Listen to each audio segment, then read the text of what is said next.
各位朋友，我想今日講下一個命例，就係關於親人離世嘅信息嘅。咁平時我哋如果係測親人離世啊，咁比較至親一啲嘅爸爸媽媽、老婆仔女，咁呢一啲如果係即係平時咁測呢，就比較有信心嘅，同埋你喺個命嗰度呢，就比較明顯嘅。咁我如果係關係比較似一層嘅，咁外公啊、外婆啊。咁呢一啲又點樣呢？咁我哋就睇翻今次嘅命主啦。咁事主呢，就係一位癸水日主嘅女士。咁佢癸水自由，咁佢就心思細密。佢嘅八字原局呢，地支有，而當佢入咗去己卯大運嘅時候呢，地支就出現卯啦。咁對於癸水嚟講呢，咁卯木呢，就係佢嘅食神。咁喺呢個案例嘅六親取象，我哋呢就會睇翻殺生印啦。咁即係阿媽就係由殺星所生。咁黑煞星呢就係食神，食神制殺。咁呢，即係話外公係食神。咁有另外一啲門派就會話傳統八字呢就話用偏財為外公嘅。咁我哋就用翻生剋呢個原理去追溯翻。外公係啲乜嘢十神啦？咁我哋呢一度就用食神啦。咁事主就同外公嘅感情就極之深厚。呢份深厚嘅基本呢，就令到外公嘅生命狀態呢，就會直接投射喺事主嘅命盤上。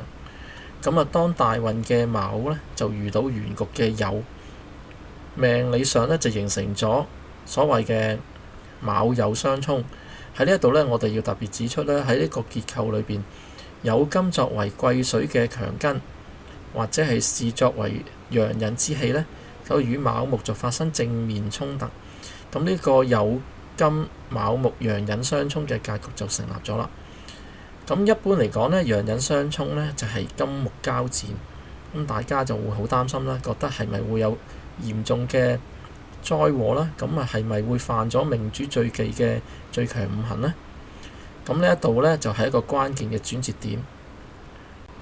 咁呢，天干呢就會招感咗甲木嘅，咁就因為流年同埋大運呢都有個戊土，咁依照隱性先生盲派中所講呢，流年同埋局中有兩個戊呢，就會招感個甲嘅，咁甲木呢，就喺呢度呢，就會發揮做功嘅作用。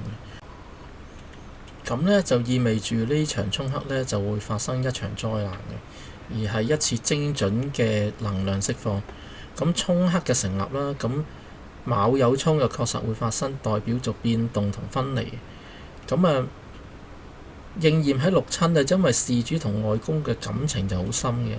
咁事主呢，都因為外公喺嗰年走咗呢，咁所以佢就考試呢就冇心機。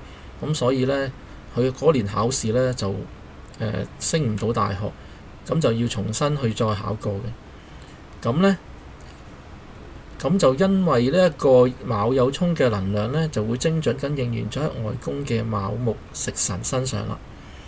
咁換句話呢，就外公嘅離世呢，就係命主結構中嘅一次清晰嘅信號顯現，而非無差別嘅破壞。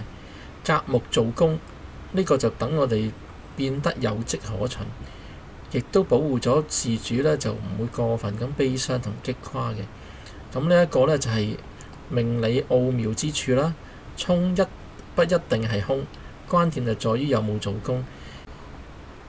咁呢，就喺呢個案例當中呢，沖擊就成全咗一份情深嘅告別。等事主呢，喺經歷喪親之痛後呢，依然保持內心嘅平靜同力量嘅。咁多謝大家啦〜